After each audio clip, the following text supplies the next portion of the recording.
Hello, beautiful human. Woo! The idea of you, what do you think? Yeah! Incredible movie, incredible cast. Shall we talk to some of them? Yeah! Y'all ready? Yeah! Cool. I want to introduce you first to two human beings who really brought this movie to life in different ways, and you're going to figure it out right now. Please give it up for Kathy. Woo! Read this entire gospel. You ran me through everything you went through. I want to talk all about it. Come on over. Come. This. And give it up for Savan. You may not know his face or name, but he is definitely the brain, the eyes, the ears behind some of the biggest songs in the world, right? I know you a long time. Yeah. Well, What makes you beautiful? yeah. Cool. Y'all ready to meet the band? Yeah! Okay, cool. Everybody get on your feet. Give it up for August Moon. Woo!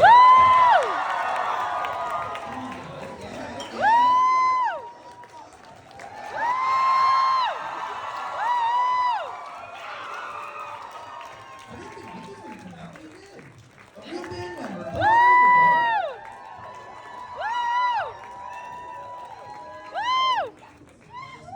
No, it wasn't, but it's cool. This is August Moon. Woo! You just watch the idea of you. Sit down and talk. Yeah, I was going more like bring out the band and then you get a separate introduction. But I always need a separate introduction, so I feel very offended that I wasn't treated as such. I was gonna bring out August Moon and these guys, and then it was gonna be everybody give it up for Nick. Woo! We're like a happy meal. We come as a five, so I'm glad we did that together. Why are you looking at me like that? Can you just describe the chemistry that actually exists between you guys? Because even backstage when we were just waiting to come here, I could actually feel it. Like there is genuine friendship or connectivity that exists between all of you, no? We just all really don't like each other. It works really well. Can you describe keep going, but it's fine. Do you consider yourself boy band members after attending like a boot camp and figuring this thing out, or do you just see yourself genuinely as actors and you'll go on to take on another role tomorrow? We definitely had a lot of fun doing it. Thanks to Danny Vitale, she gave us the confidence and the movements to perform as such. And I built stop. We learned that we find this very hard to do this in a professional context. Which is weird because we made a movie together. But yeah, go on, Ray. You're doing well. No, but so really, what is a boy band boot camp then? Can you describe that to me? How do you describe that? So it was 4 professional dancers nailing the choreography, me tripping over my feet, just spending loads of time together, and me flying over to Sweden to record this wonderful man over here Yeah. for a few days. That's great. Yeah, thank you. And honestly, you know, well, give you a serious answer for a second, but we really, I was very adamant that I wanted to stay in the same hotel as the guys, and we basically just spent every night together for like 2 months straight, you know, playing Mario Kart and going to get food together and everything. Tell them about the Nerf fights. They challenged me to a Nerf war. There was a gun sitting outside my door. Tell them how you lost. I was cornered. It was 1 against like the 4 of them. I mean, come on. But no, we just spent a ton of time together, and I think, well, I hope you guys felt that chemistry on stage. So. Yeah! I mean, I don't know about y'all, but I can feel the authenticity, genuinely. And I think a lot of that starts with how this project begins and also the minds that have been injected into it to ensure the authenticity. I mean, I don't know if y'all know, but like, this, yeah, you do know, right? Yeah. I have fans too, Hayes Campbell. All of these records these records start from a genuine place, but where do they actually start? Because when I'm hearing the lyrics, they sound personal, they sound real, but I mean, where are you writing them from?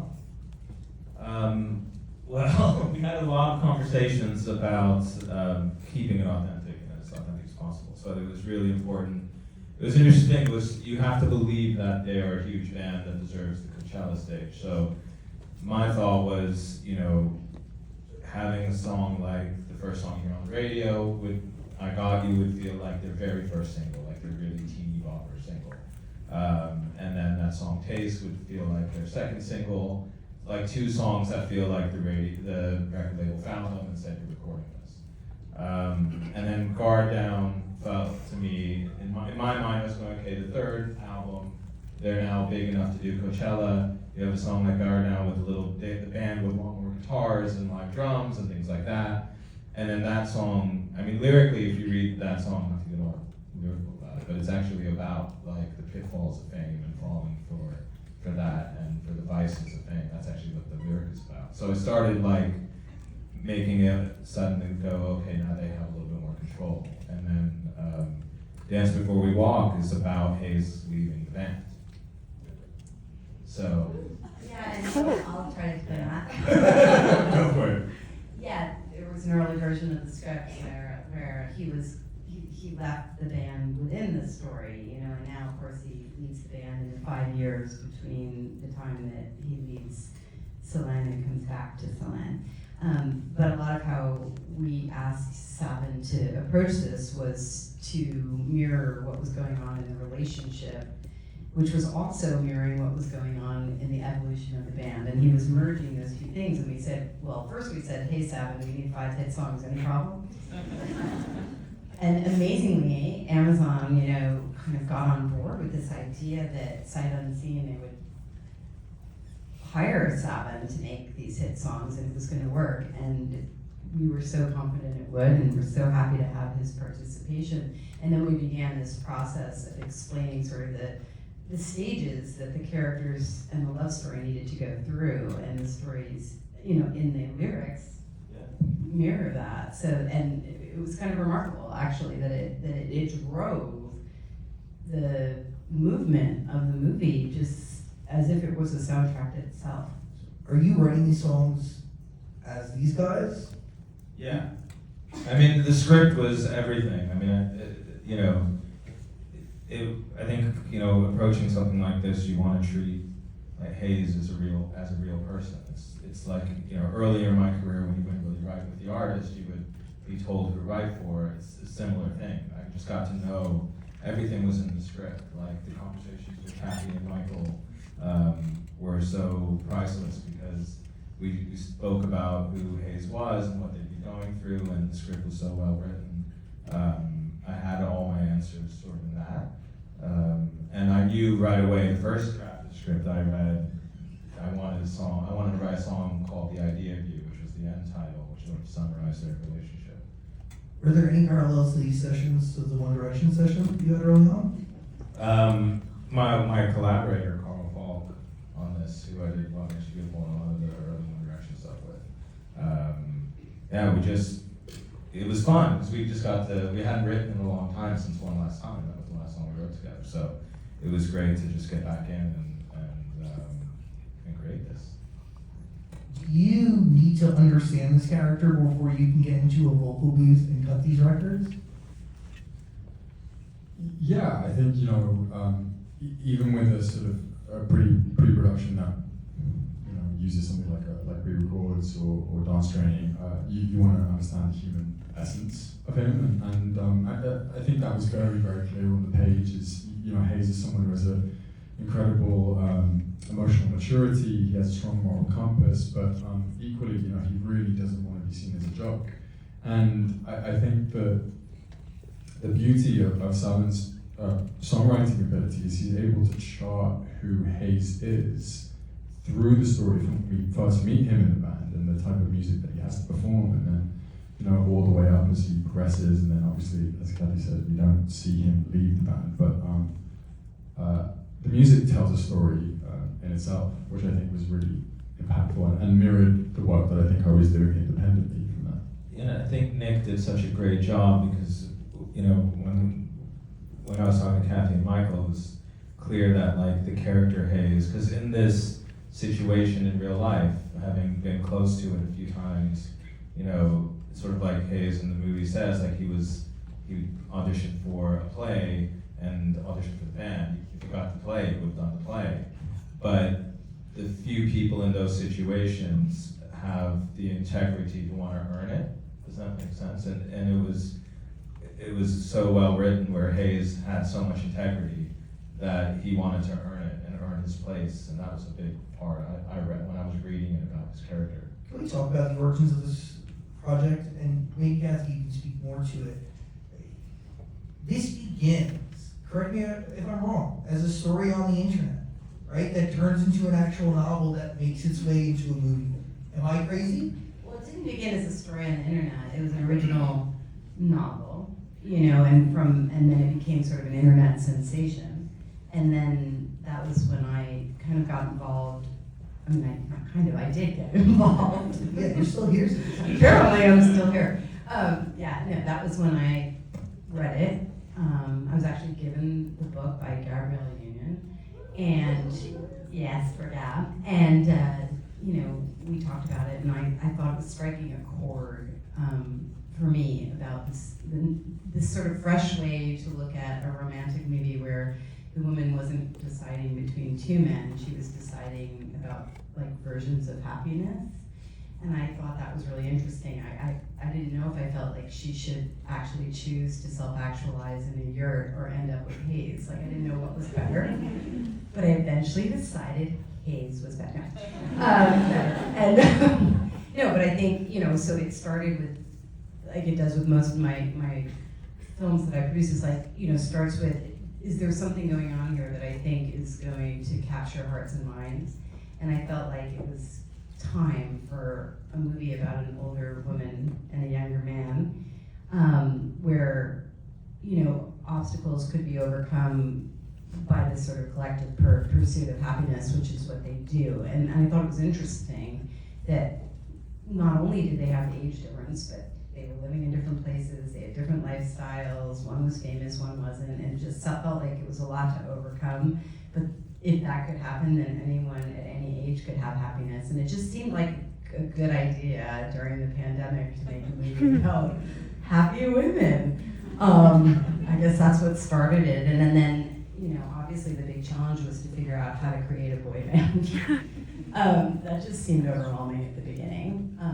You know, and so we just started to think about how would one do that. And I guess I would just say that we thought it needed to be a collaboration between a songwriter, a choreographer, and a casting department, and somehow they would all have to work together to put together this thing that could become magical, which I'm sure Savan can explain the process. Yeah, well, I mean, it all starts with Nick and his brilliant talents. I mean, going back to the songs, I mean, it was also, you know, you couldn't even really start until you had Nick and his voice, and he was just so impressive and so multi-talented that also those songs could be written around his voice. So how does this process begin for you? Began with a self-tape, I think, a long time ago, and picked up speed when they liked me and they invited me out to New York to chemistry test with the known actress, Anne Hathaway, which is already bizarre, you know. And that test is iconic, right? Like they give you a mission, a challenge. I mean, so from what I remember, Kathy, maybe you can correct me, there were two scenes. One was the gallery, the other one was a breakup scene. So Annie and I were trying to make each other laugh and crying in each other's arms. Then I had to bring a song to play guitar and perform to her. And then to cap it off, you know, rightly so, Annie wanted to try and sort of change the way you do establish chemistry with an actor. And, you know, she came up with this really great idea that Hayes would pick a song to try and encourage Savan to dance with him. And, you know, given the fact that I'm not a dancer, this is probably the most terrifying task of the lot. But I just knew immediately when I went into that room there was such a warmth, and I loved the character already, and Annie had such an openness to her, that by the time we got to that dance, it was so natural, and it was clear there was a lot of chemistry there, and so they gave me the role, and I flew to Sweden to record, and then it was about, you know, really putting together this supergroup, and I'm just so I'm so grateful I had these four lads with me on the journey. Do you read the book? Yeah, well, so one thing I actually one thing I always do when it's a book to script adaptations is I treat the script as Bible, and you read the book for pleasure, really, because I think it's important to establish my own interpretation of the character and not be pulled too much in by other iterations. Do you remember the moment you realized that you finally knew Hayes, or did you know from the very beginning? I just sensed a vulnerability in him that just really appealed to me, and I think this sort of notion of being trapped by circumstance and someone who's incredibly feeling, but has grown up just being perceived by the entire world, you know, since they were a child, and I felt like a lot of care and a lot of empathy for Hayes, I think, immediately, and I love just seeing really nourishing relationships on screen, and I think that's what I really got a sense of between Hayes and Savan. Do you see or sense fame through a different lens after doing something like this? I mean, you know, I think Hayes is wildly more famous than I am, and I think he has to sort of operate in a very, very different world than what I do. But I think it's given me an appreciation for all of my friends who are musicians or pop stars, and I'm just so impressed with how they hold themselves and what they're able to do on stage.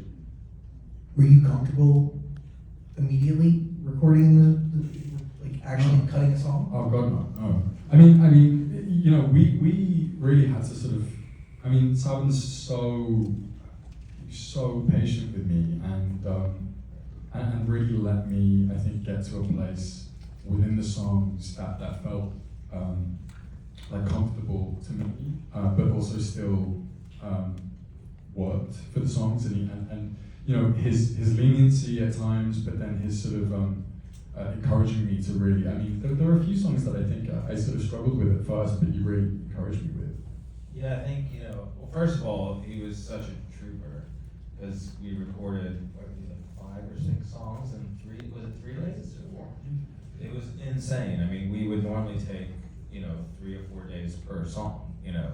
So, I mean, he's incredible. But yeah, there was a few, but it, you know, it was finding your voice in the songs. I remember, I think it was with Idea of You and Dance for More, just once you started to felt free, it was magical. So I distinctly remember feeling a little detached from you guys almost when I was in the booth. And I remember when I came into the room with you guys, it was this sort of acting side of it, which is a human connection, started to click in, and that's when I think I started really doing my best work. Yeah, absolutely. I have videos of that. I was actually looking at it. Yeah, it's pretty awesome.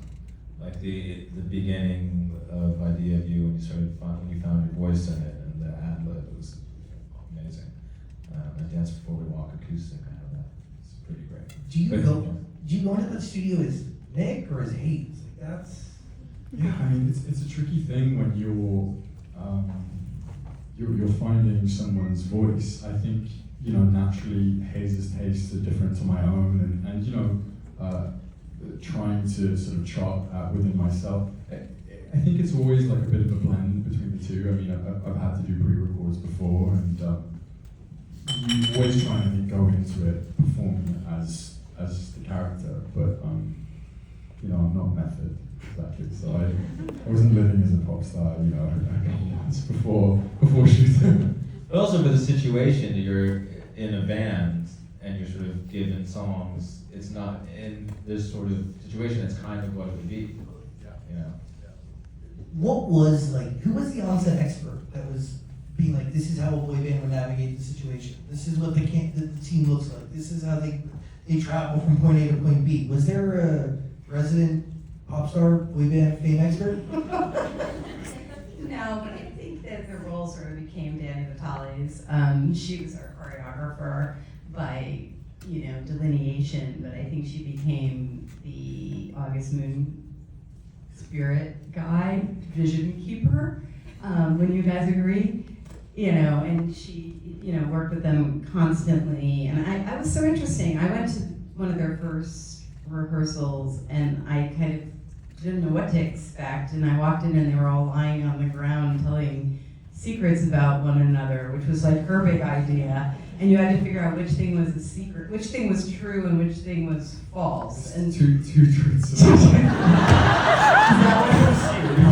it seem like we brought our diaries and you were like, well, I fancy her. that's what it was. Yeah, And really? then these guys made me do it with them. It was harrowing for an old woman like me. But anyway, don't we have fun? But the point was that I was making that she approached building the band on a human level and finding who they truly could be as this sort of set of puzzle pieces that had to come together and be convincing and have a sort of collectivity on stage. And I think she did an amazing job with that. And then the rest of us, contributed where we could. Well, there was a director directing them. There was somebody dressing them. There was somebody, writing music. There's a music supervisor. So it's really a team effort. And you guys? What did, I was gonna ask you a question. I'll just answer. It's a good test. What did we learn from being boy band members, but also bringing this thing to life?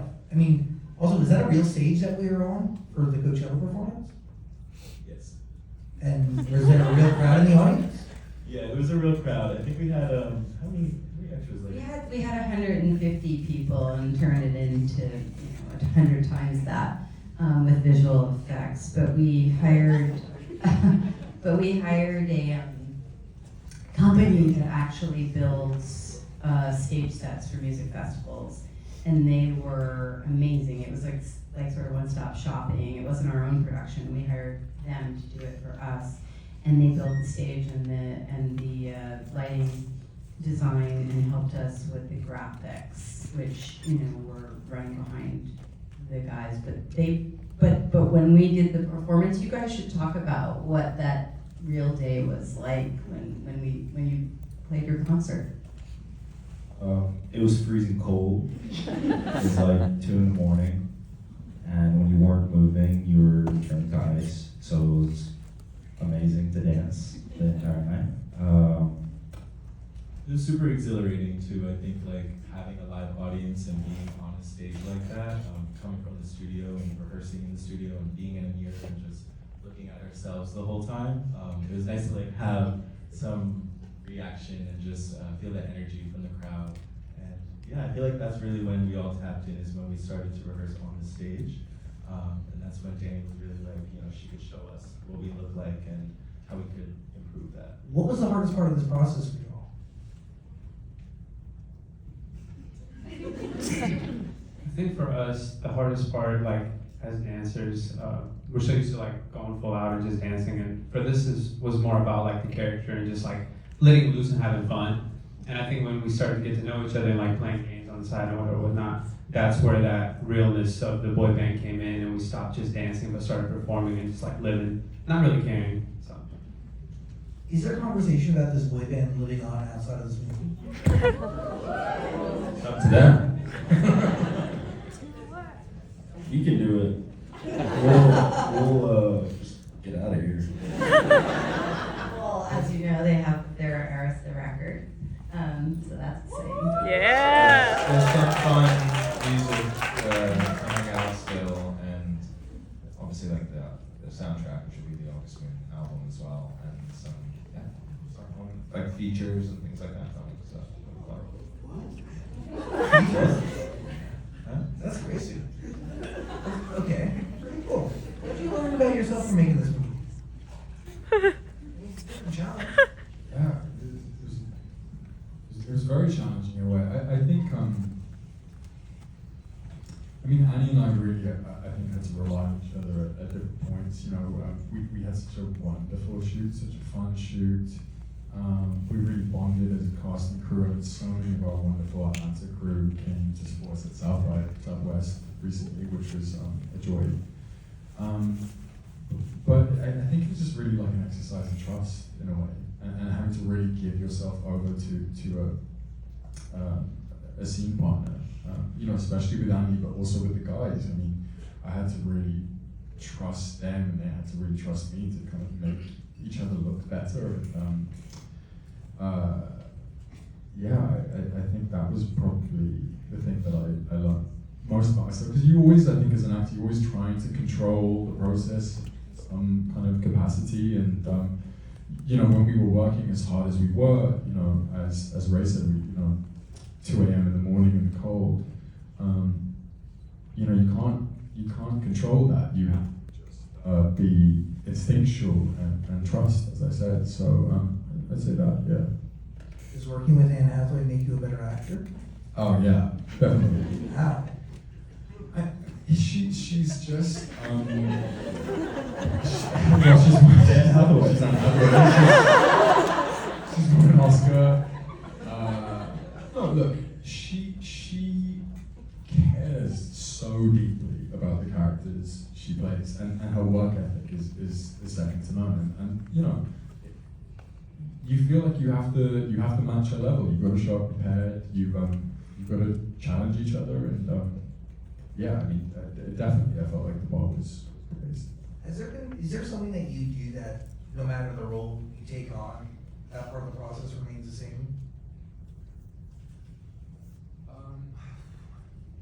I think it's always just like, I don't know, maybe just establishing a sense of physicality, like how someone moves and how someone speaks. You know, we really kind of went back and forth with you know, Michael Showalter, our wonderful director. He's such an actor's director. He was basically like, you know, whatever you want to do, I trust you. And so, you know, Kathy mentioned before, we had amazing collaborators in production design, costume, hair and makeup. You know, finding his tattoos was such a joy for me. Putting them on every day was a bit of a chore, but those are the things that kind of remain the same, you know, from job to job, whether you're doing like a period piece or something very contemporary like this.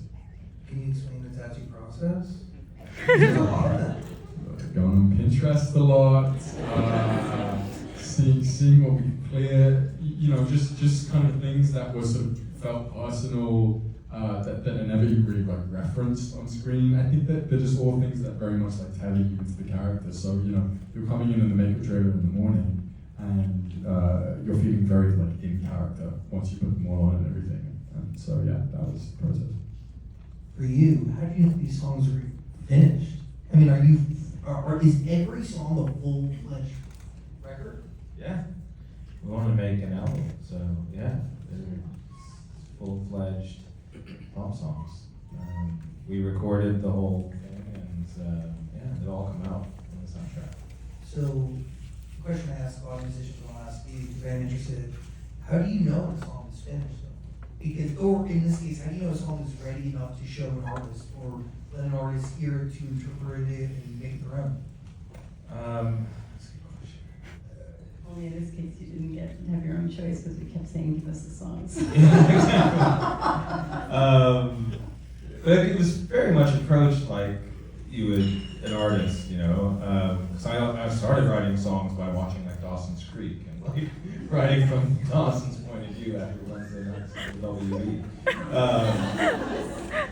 There you go. But so it was, you know, you kind of think it's done when you feel at least at that moment there's nothing else to do. I mean, we take a few days away and listen to it some more, but then you just feel it. I don't know. It's 20 years of doing it, and you just sort of feel it instinctually when it's done. So how do you enter Zaze's shoes, the same way you mentioned Dawson. Dawson's Creek. Same process, except I didn't have the script for Dawson's Creek. But again, it goes back to the script. You know, like as a songwriter, when working with an artist or for an artist, I see it sort of like a service. You're trying to help them tell their story, and sometimes it can be a bit of my story, but you know, real job is to help them tell their story. And again, everything was there in the conversations with Kathy and Michael and in the script. And I knew and I know guys like Hayes, so I've been close to a few bands that have gone through that, so I've seen it. No way. Yeah. Cool. How proud are you of this film? And when you watch it fully, you see this, and you see all the hard work actually tangible and real, and you can feel it. It's electric. How does that make you feel? Oh, I mean, it's amazing. It's always amazing when, you know, something that started as a germ of an idea, you know, turns into a full-fledged living thing. But in this particular case, I'm just so proud of all of them because they really brought the whole thing to life. I mean, I was so kind of nervous that we could create this convincing worldwide phenomenon of a band and make it work, and they made it work. So, and Savan made it work. So I feel super proud. I'm always proud that this one.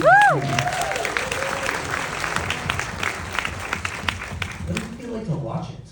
And do you enjoy watching a movie that you make? Or do you just focus on notes that you have for the movie and for yourself? That's a question for all of you. I just try and enjoy it, honestly.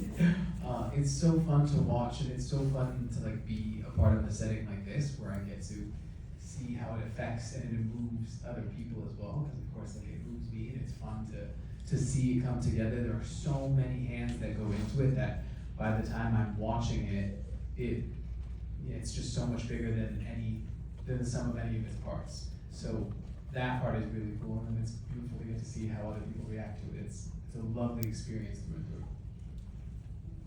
Anybody else want to answer? Hello? It's definitely a little strange to watch yourself on screen, but I had the pleasure of taking my mom to go see it. Aww. And she's here. And and it was especially funny to hear myself say my mom's black, and then she does. And she enjoyed that. So. Watch yourself? Do you just have notes? Do you dispatch? It's hard. I mean, I've been watching myself for a decade now, which is kind of crazy to say, but just chatting shit to me is like, it's, yeah, look, the thing that really strikes me about this movie is that it means different things to different people. You know, there are obviously people who are very attached to the book. There are a lot of people who derive a huge amount of joy out of this movie. There's a large population, I think, of women like Annie who you know, maybe have turned 40 and are feeling like they've been relegated and they've lost a sense of sort of autonomy, and I think there's a really profound message also within the movie. And so I think that's what makes me most proud is you can really derive so many different messages from it, and we just all had so much fun making. We put a lot of love into it, and so you know, you guys all being here tonight, I mean, it really means a lot to us. I really have to extend my appreciation to you because yeah, we put a lot of love into it, I think. There's been discussion. Yeah, clap for that. There's been discussion of that feminism is a protagonist movie. Can you explain that to me? People, I see you. I think there's a quote that the feminism is the protagonist of this movie. Can you explain that? Well, I think the quote is female pleasure is the protagonist of this movie. I think in a way, which you know. Well, if anyone has followed my career in the last few years, they know I'm all about portraying pleasure on screen.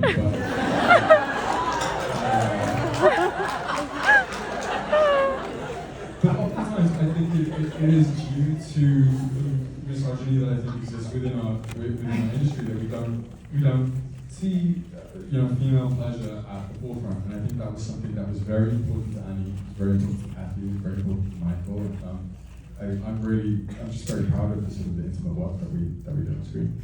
It's amazing. It's really great. You guys should be very, very proud, all of you. Yeah.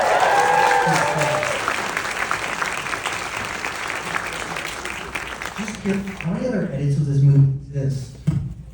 Sorry, how many? Other edits of this movie exist?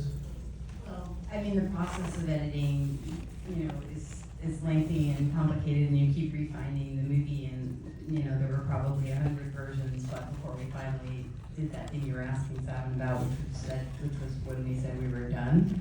But there's only one version that exists, and that we feel is the movie, and it's so many songs. And how many songs did you have to write before you got? Sorry. How many songs did you have to write before you got the ones that made it to the album? I think it was the only one that there was a couple versions of it. Yeah. Everything else was there, yeah. Yeah, like That we just wrote, yeah. here, the original, the first thing he sent us, was the version. Yeah, we spent a lot. Before, I mean, not the produced version, but. Yeah, but the song itself. The song. What was it like for you to, you haven't made music in a while before you cracked open this project? What is that like to do something for a band that is real but yet not real? It was fun. Yeah, for context, I was sort of on like a 2.5 year sabbatical, focusing on other things, and this was the first thing I really dug into. And it was a lot of fun. It felt like I was going back to my roots after some time being away. And I did it with an old friend, and it was, Any hesitation? Not really. I love doing stuff like that. You say not really, so that means there's a little. I mean, to be honest, once they casted Hayes, and I felt, I was more worried like, oh my god, if they cast someone that can't sing, how are we going to do this? And we started about that. Yeah, we weren't really, that's actually an interesting point. Like, when we started to think about putting together the band, we weren't really sure about which things to focus on, and the truth was, we thought we better focus on the dancing, because we can't teach people to dance in 2 minutes. That's not gonna work. But maybe we could fake the singing, but we didn't have to. And Nick walked in the room, and he also did something that none of the other guys who auditioned did, which was we gave them a song to sing. He just chose to sing a different one. Because I'm a novice That's rather actor. bold. And they realized when you put a chicken finger in his hand, he dances like. We're like, whoa. No, and so, it was obviously like, we loved his voice and the way he presented it to us in the room. And so I remember calling you to say, he's the real deal, he's a real singer, he's a real singer.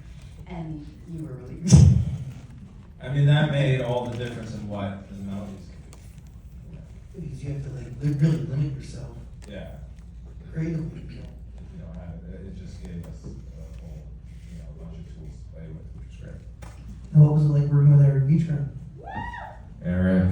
Eric's here, right? Yeah. They can't leave. They love Oh, you. there he is. Can you give a hand to He was one of the legends in the music industry and in terms of actors playing musicians as well. I needed that extra something because I'd never been trained and it was just very music is just something I kind of picked up as a hobby, and so he was kind of my first point of reference for boy band boot camp in a way, and we had lots of amazing sort of very technical sessions that I kind of tried to soak up, and lots of fun with his wonderful, really cute poodle as well, who is in all of these photos with these iconic singers. You need to see his office; it's incredible, adorned with all these amazingly talented people. So I got very lucky when it came to the whole team, Eric, Savan, and Danny. Amazing. And this is my last question. The movie's amazing. The idea, right, everybody? Yeah. I could be totally wrong, but I do believe that the world sees you as kind of queer icon. Is that fair to say? Yes. How does that I don't know if it's better for you to say, but I'll say it. It's look, I been incredibly humbled and supported by the queer community. You know, I've had projects like Mary and George just come out, and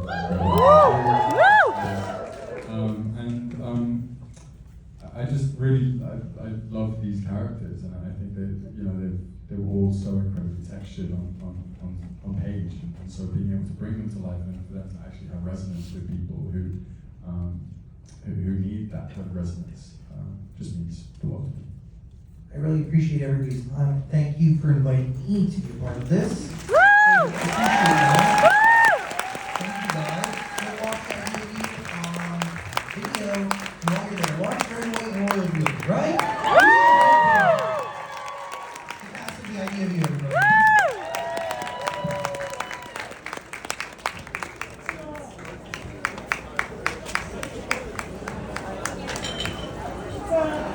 Oh, stop saying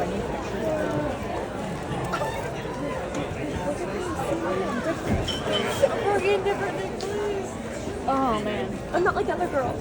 I seriously thought that was gonna be like a 10-minute Q&A. Oh what? I thought it was gonna be like a 10-minute Q&A.